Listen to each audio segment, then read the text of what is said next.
Steak mukbang. Thank you. Yan, siya nagluto. Yummy lunch! Mukbang with me. Meron tayo ditong steak, veggies, at saka garlic, and of course, eggy. Meron tayong fish. Tinanggal ko na rin pala yung taba neto. Ooh, tama lang yung luto kasi sabi ko parang medium. First meal ko pa naman to. Ay! Ooh, yum.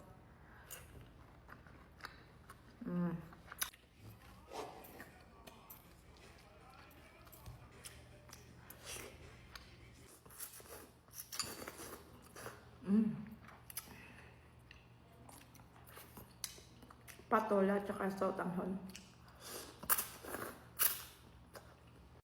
Mas ma-appreciate mo talaga yung food pag hindi ka kumain ng matagal. Ang ginagawa ko kasi, hindi na ako nag-snack sa gabi. Kailangan ko naman i-rest ang aking tummy. Buti na lang meron tayong blooming. Ubus na yung collagen ko. Anyway, may coffee latte tayo dito. Tapos meron din tayong pure collagen. Para mamaya ma-flash out din natin to. Siyempre, hindi mawawala ang Tabasco.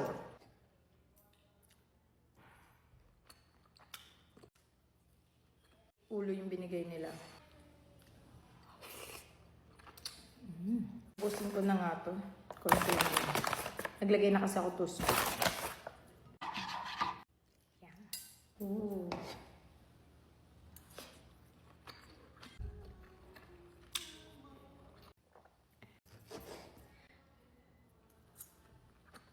Pero kung ngayon ako nag-steak ng afternoon. Mostly kasi dinidinner ko talaga yung steak.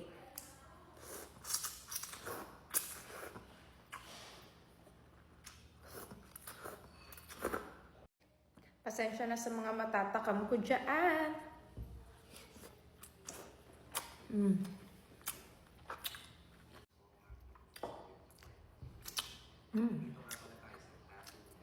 Grabe nangyari ngayon sa Cebu, no? Tapos mapapasok na naman na grabing bagyo ngayon. So, keep safe everyone. I think papasok siya ng mga Sunday. Grabe. Sunod-sunod yung bagyo ngayon 2025. Init. Hi, Brayden! Kasi kaya marami din bagyo. Ay, maraming tawag na to lindol din sa atin. Kasi ring of fire tayo. Tayo lang talaga yung talaga, no? Nililindol at saka hindi naman. Meron din iba. Yung kabinabag mo. What's yun? Wow. What's your meal? It's good. Thank you for cooking this.